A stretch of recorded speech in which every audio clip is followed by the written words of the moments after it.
ബിസ്മില്ലാഹിർ റഹ്മാനിർ റഹീം. അൽഹംദുലില്ലാഹി അല്ലാഹുമ്മ സ്വല്ലി വസല്ലിം ബാരിക് അലൈഹി. വിരോധിക്കപ്പെട്ട കച്ചവടങ്ങളെ വിവരിക്കുകയാണ് നാം. അതിന്റെ ചില ഭാഗങ്ങൾ നമുക്ക് ഇനിയും വായിക്കാം. വാൻ ജാബിർ റളിയല്ലാഹു അൻഹു, ജാബിർ റളിയല്ലാഹു അൻഹു എന്ന ഹദീസ് റസൂലുള്ളാഹി സ്വല്ലല്ലാഹു ഖാൽ, അവർ പറയുന്നു, ഇന്ന റസൂലുള്ളാഹി സ്വല്ലല്ലാഹു അലൈഹി വസല്ലം, നബി തങ്ങൾ, നഹ വിരോധിക്കാൻ, സുനയ്യ ഒഴികെ എന്ന് പറഞ്ഞുകൊണ്ട് ഇസ്തിസ്ന ചെയ്യലിനെ തൊട്ട്. എന്ന് പറഞ്ഞാൽ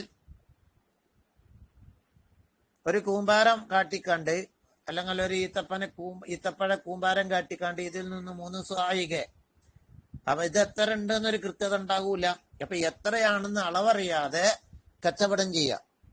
അങ്ങനെ അവര് സാധാരണ ചെയ്തിരുന്ന കച്ചവടത്തിന്റെ പേരാണ് അസുനയ്യ. ഇത്ര ഒഴിക ഇതൊന്നായിട്ട് 3 സ്വായിക ബാക്കി കണക്ക് എന്ന് പറയും. ഇല്ലാ ഈ ഒലമ, അത് എത്രയുണ്ട് എന്ന് അറിയപ്പെട്ടാലേക, അളന്ന് കൃത്യമാക്കി പെട്ടാലേക. എന്നാ പിന്നെ എത്ര ഉണ്ട്, 3 സ്വാ വെച്ചിട്ടാണ്, അപ്പൊ എത്ര സ്വാ ഉണ്ട് എന്നൊക്കെ കൃത്യമാകുമല്ല. അപ്പൊ കുഴപ്പമില്ല. അളവറിയാതെ കച്ചവടം ചെയ്യുക, അതൊക്കെ ചതിക്കച്ചവടമാണ്. അങ്ങനെ ചെയ്യാൻ പാടില്ല. എത്രയാണ് നൽകുന്നത്, എത്രയാണ് കൊടുക്കുന്നത് എന്നൊക്കെ അറിയണം. വാങ്ങിയ അയ്യടാ ഞാൻ പറ്റിപ്പോയി എന്ന് പറയുന്ന അവസ്ഥയിൽ കച്ചവടം വിരോധിച്ചിട്ടുണ്ട് എന്നർത്ഥം. റവാഹു തിർമിദിയും. അനസ് റളിയല്ലാഹു അൻഹു പറയുന്നു, നോക്കൂ, ഖാൽ, നബി സല്ലല്ലാഹു അലൈഹി വസല്ലം, അനസ് റളിയല്ലാഹു പറയുന്നു, നഹാ റസൂലുള്ള വിരോധിക്കാൻ ബൈഉൽ ഇനബി, മുന്തിരി കച്ചവടം ചെയ്യല്, ഹത്താ യസ്വദ്ദ, അത് കറുക്കുന്നത് വരെ. എന്ന് പറഞ്ഞാല് മുന്തിരി പാകമാകുന്ന മുമ്പ് മരത്തുമല് പാകമായിട്ടില്ല, അപ്പോഴേക്ക് കച്ചവടം ചെയ്യുക.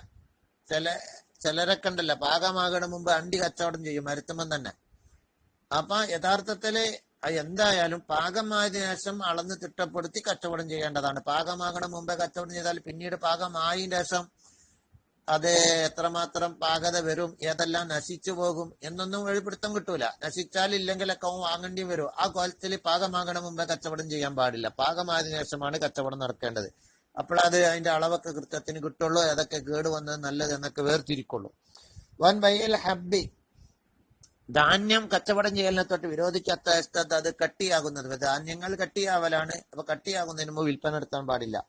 ഹക്കദാ റവാഹു തിർമിദി അബൂ ദാവൂദ് അൻ അനസ് വസ്സയാദിയ്യി ലത്തി ഫിൽ മസാബിഹി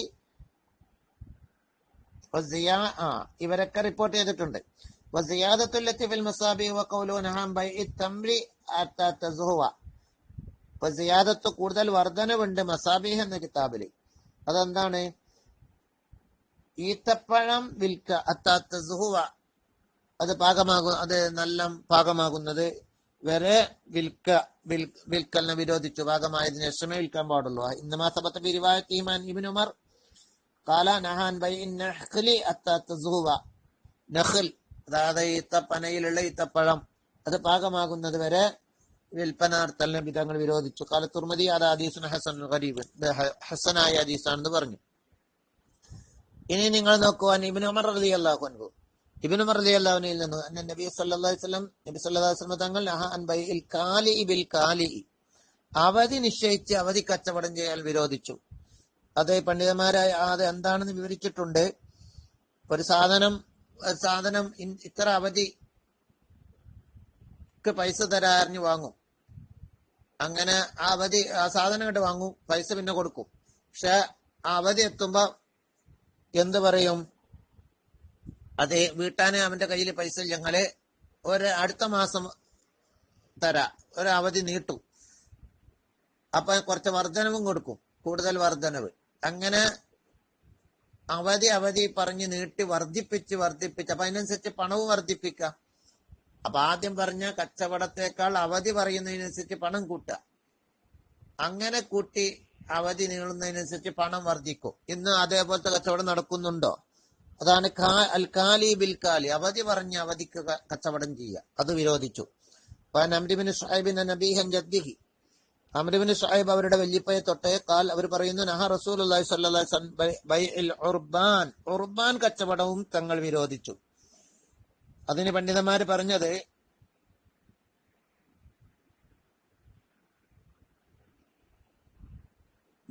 ബ്രോക്കർമാർ എന്താണ് പറയാ, അതിന് കച്ചവടം നടക്കുന്നതിന് മുമ്പ് ഒരു സംഖ്യ, കച്ചവടം കുറെ ഉറപ്പിച്ചാൽ വാങ്ങാം. കച്ചവടം നടന്നാല്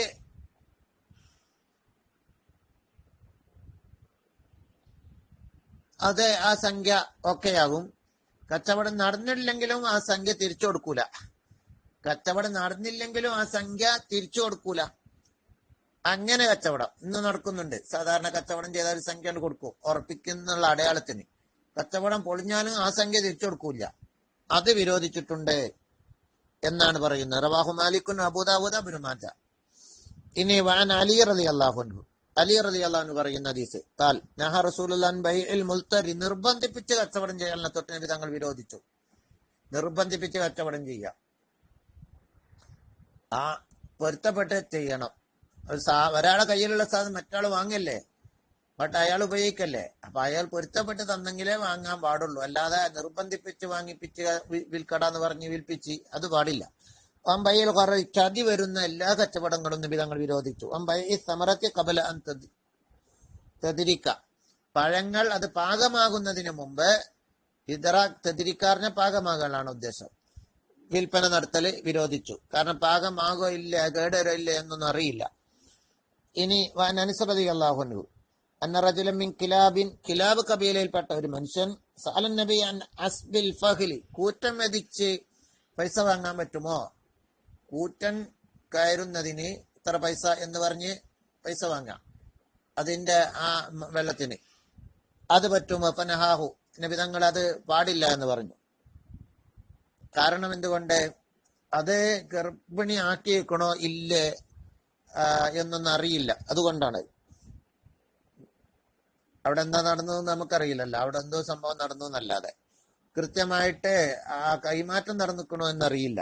ഫഖാല റസൂൽ യാ റസൂലല്ലാ, അപ്പൊ വിരോധിച്ചപ്പോ സഹാബത്ത് ചോദിച്ചു, ആ മനുഷ്യൻ ചോദിച്ചു, കിലാബ് കബീലയിൽപ്പെട്ട മനുഷ്യൻ ചോദിച്ചു, അള്ളാന്റെ റസൂലെ, ഇന്നാൻ നുത്രിക്കുൽ ഫഹല ഫനുക്രമു, ഞങ്ങൾ കൂറ്റം മെതിപ്പിക്കുമ്പോ ഞങ്ങളെ ബഹുമാനിക്കപ്പെടും എന്ന് പറഞ്ഞാൽ ഹദിയായിട്ട് വല്ലതൊക്കെ കിട്ടും.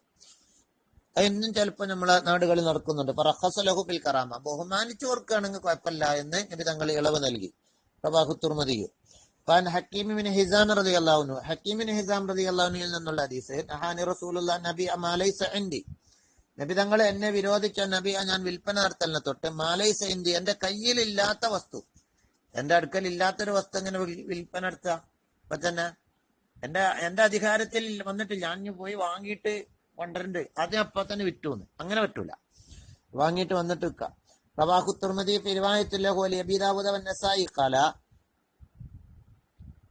അബൂദാവൂദ് നസായിന്റെ റിപ്പോർട്ടിൽ ഇങ്ങനെയാണ്, ഖുൽതു, ഞാൻ ചോദിച്ചു, യാ റസൂൽ, അല്ലാഹുവിന്റെ റസൂലേ, യതീന റജുലു, എന്റെ അടുക്കൽ ഒരാൾ വരും, ഫയരീദു മിന്നിൽ ബൈഅ, എന്നോട് കച്ചവടം ചെയ്യാൻ ഉദ്ദേശിക്കും, ഫലൈസ ഇൻദി, സാധനം എന്റെ കയ്യിൽ ഉണ്ടാവില്ല, ഫഅബ്താഉ ലഹു മിന സൂഖി, അപ്പൊ ഞാൻ അങ്ങാടിയിൽ നിന്ന് അയാൾക്ക് വേണ്ടി ഒരു സാധനം വാങ്ങിക്കൊണ്ടുവരും. കാല, അപ്പൊ നബി തങ്ങൾ പറഞ്ഞു, ലാ തബി മാലൈസ ഇൻദക, നീ വിൽപ്പന നടത്തരുത്, മാലൈസ ഇൻദക, എന്റെ കയ്യിലില്ലാത്ത. ഇവിടെ ആദ്യം എന്താക്കാണ്, ഇയാളെ കയ്യിലില്ലാത്ത സാധനം ഇയാൾ മറ്റാക്ക് വിറ്റാണ്, പിന്നെ വാങ്ങിക്കൊണ്ടുവരാണ്. അതാണ് നബി തങ്ങൾ ഇവിടെ വിരോധിക്കാൻ കാരണം എന്നാണ് മനസ്സിലാകുന്നത്. അല്ലാതെ ആദ്യം തന്നെ വാങ്ങി, അപ്പൊ ഇയാളെ ഉടമയിലേക്ക് വരാത്ത സാധനമാണ് വിൽക്കുന്നത് എന്നർത്ഥം. ഇയാള് ബ്രോക്കറാണെങ്കിൽ കുഴപ്പമില്ല, അടിയിൽ ഇയാൾക്ക് കച്ചവടം ചെയ്യാൻ വേണ്ടി ഒന്ന് ഹെൽപ്പ് ചെയ്യണം, തിരക്കടില്ല. അതല്ല, മറിച്ച് കയ്യിൽ വരാത്ത സാധനം ഇയാളെയാണ് ഇടപാട് വിൽപ്പനൊക്കെ നടത്തുന്നത്, അങ്ങനെ പാടില്ല. നബി ഹുറൈറ റളിയല്ലാഹു അൻഹു ഖാൽ, അബൂ ഹുറൈറ റളിയല്ലാഹു അൻഹു പറയുന്ന ഹദീസ് ഇങ്ങനെയാണ്, നഹ റസൂലുള്ളാഹി സ്വല്ലല്ലാഹു അലൈഹി വസല്ലം ബൈഅത്തൈനി ഫീ ബൈഅ, നബി തങ്ങൾ ഒരു കച്ചവടത്തിൽ രണ്ട് കച്ചവടം ചെയ്യലിനെ വിരോധിച്ചു. ഒറ്റ കച്ചവടത്തിൽ രണ്ട് കച്ചവടം. എന്താ ഇത്? ഞാൻ എനിക്ക് വിറ്റ ഇത്രക്ക് പകരം ഇത് എന്റെ സാധനം എനിക്ക് ഇങ്ങോട്ട് വിൽക്കണം, വേറൊരു സാധനം ഇത്രക്ക് പകരം എന്ന നിബന്ധനയോട് കൂടെ ഒരു കച്ചവടത്തിന്റെ ഉള്ളിൽ വേറൊരു കച്ചവടം ഉൾപ്പെടുത്തുക. ഇങ്ങനെ ഒരു ബൈയിലായിട്ട് രണ്ട് ബൈ. അപ്പൊ അങ്ങനെ പാടില്ല. ഇത് ഞാൻ വിറ്റു, അത് അങ്ങോട്ട് ഇത്രക്ക് പകരം അങ്ങനെ ഒരു കച്ചവടം. വേറെ വേണമെങ്കിൽ അവന്റെ എന്തെങ്കിലും സാധനം വാങ്ങാണെങ്കിൽ വേറെ കച്ചവടം നടത്തുന്നല്ലാതെ ഈ കച്ചവടം ഇത് എനിക്ക് ഞാൻ വിറ്റോ ഇത്രക്ക് പകരം ഏതിന്റെ മേല് അത് എനിക്ക് വിൽക്കണം ഇത്രക്ക് പകരം എന്ന നിബന്ധന വെച്ചിക്കാണ്ട് ഇങ്ങനെ ഒരു കച്ചവടത്തിന്റെ ഉള്ളിൽ വേറെ കച്ചവടത്തിന് നിബന്ധന വെക്കുക, അങ്ങനെയൊന്നും പാടില്ല എന്നാണ് പറഞ്ഞതിന്റെ അർത്ഥം. റവാഹു മാലിക് വത്തുർമദി അബൂദാവൂദ് നസായി, ഈ നാല് ഇമാമാർ ഇത് റിപ്പോർട്ട് ചെയ്ത ഹദീസാണ്. ഇനി മറ്റൊരു ഹദീസ് നോക്കുക, അംർ ബിൻ ശുഐബ് അൻ നബീഹി അൻ ജദ്ദിഹി ഖാൽ, അംർ ഇബ്നു ശുഐബ് വല്ലിപ്പയെ തൊട്ട് അവർ പറയുന്നു നഹ റസൂലുള്ളാഹി സ്വല്ലല്ലാഹു അലൈഹി വസല്ലം ബൈഅത്തൈനി ഫി സഫഖത്തിൻ വാഹിദ, ഒറ്റ ഇടപാടിൽ, സഫഖത്തിൻ വാഹിദ പറഞ്ഞാൽ ഒറ്റ ഇടപാടിൽ രണ്ട് കച്ചവടം. അത് നേരത്തെ ഞാൻ പറഞ്ഞതാണ്, അത് വിരോധിച്ചു. റവാഹു ഫി ശർഹി സുന്ന. ഇനി മറ്റൊരു ഹദീസ്, അൻഹു അംർ ഇബ്നു ശുഐബ് വല്ലിപ്പയെ തൊട്ട് തന്നെ ഖാല റസൂലുള്ളാഹി സ്വല്ലല്ലാഹു അലൈഹി വസല്ലം, നബി തങ്ങൾ പറഞ്ഞു ലാ യഹില്ലു സലഫും വബയ്യുൻ, ഒരു കടവും കച്ചവടവും കൂടി ഒരേ ഇടപാടിൽ പാടില്ല. ഇന്ന വസ്തു എനിക്ക് കടം തരലിന്റെ മേലിൽ ഞാൻ ഇന്ന വസ്തു നിനക്ക് വാങ്ങലും വിൽക്കലും നടത്തിയെന്ന്. അപ്പൊ കടം തരാന്ന നിബന്ധനയോട് കൂടെയാണ് കച്ചവടം നടത്തുന്നത്, അത് പാടില്ല. കച്ചവടം വേറെ, കടം വേറെ. അപ്പൊ ലാ യഹില്ലു സലഫുൻ വബയ്യുൻ, കച്ചവടവും കടവും, സലഫ് പറഞ്ഞ കടവും. വലാ ഷർത്താനി ഫീ ബയ്യിൻ, അതുപോലെ രണ്ട് നിബന്ധന വെക്കുക ഒരു കച്ചവടത്തിൽ. ഇന്ന കാര്യക്ക് ഇന്ന കാര്യം ചെയ്യണം, ഈ കച്ചവടം ഞാൻ എന്നാ നടത്തി തരാം, അങ്ങനെ നിബന്ധന വെച്ച് കണ്ടുള്ള കച്ചവടം പാടില്ല. വലാ റിബഹു മാലം യുദ്മൻ, ഉത്തരവാദിത്തം ആക്കപ്പെടാത്ത വസ്തുവിന്റെ ലാഭം എടുക്കാനും പാടില്ല. നിബിധങ്ങള് ഹലാലല്ല എന്നാ പറയുന്നത്. എന്ന് പറഞ്ഞാൽ ഇവന്റെ ഉത്തരവാദിത്തത്തിൽ വരാത്ത ഒരു വസ്തുവിന്റെ ലാഭം ഇവൻ എടുക്കാൻ പാടില്ല. അത് പല രീതിയിൽ വരാം. ഉദാഹരണത്തിന് സാധനം കൈമാറ്റം വന്നിട്ടില്ല, ഒരു സാധനം വിറ്റു, പക്ഷെ ആ സാധനം ഇങ്ങോട്ട് കൈമാറി ഇങ്ങോട്ട് കിട്ടിയിട്ടില്ലെങ്കിൽ അതിന്റെ ലാഭം ആർക്ക് കിട്ടൂല? വാങ്ങിയ ആൾക്ക് കിട്ടൂല. കാരണം കൈമാറ്റവും കൂടി നടന്നാൽ മാത്രമേ കച്ചവടം ഫൈനൽ ആവുള്ളൂ. അപ്പൊ ഉത്തരവാദിത്തത്തിലേക്ക് വരാത്ത കച്ചവടത്തെ മുതലിന്റെ ലാഭം എടുക്കാൻ പാടില്ല എന്നർത്ഥം. വലാ ബൈഉ മാ ലൈസ ഇൻദക, നിന്റെ അരികിൽ ഇല്ലാത്ത ഒന്നിന്റെ ബൈ പാടില്ല കച്ചവടം. ലൈസ ഇൻദക, ആ സാധനം എന്റെ അരികിലില്ല, നീ പിന്നീട് വാങ്ങിക്കൊണ്ടുള്ളൂ, ഇപ്പൊ തന്നെ വിൽക്കുകയാണ്, അത് പാടില്ല. റവാഹു തുർമുദി അബൂ ദാവൂദ വന്നസായി വഖാല തുർമുദി ഹദാ ഹദീസുൻ സ്വഹീഹുൻ. ഇങ്ങനെ നബി തങ്ങൾ ധാരാളം കച്ചവടങ്ങൾ, വിരോധിച്ച കച്ചവടങ്ങളാണ് നമ്മൾ ഇതുവരെ പറഞ്ഞത്. ഇനിയുമുണ്ട്, ഇൻഷാ അല്ലാഹ് അടുത്ത ക്ലിപ്പിൽ പറയും.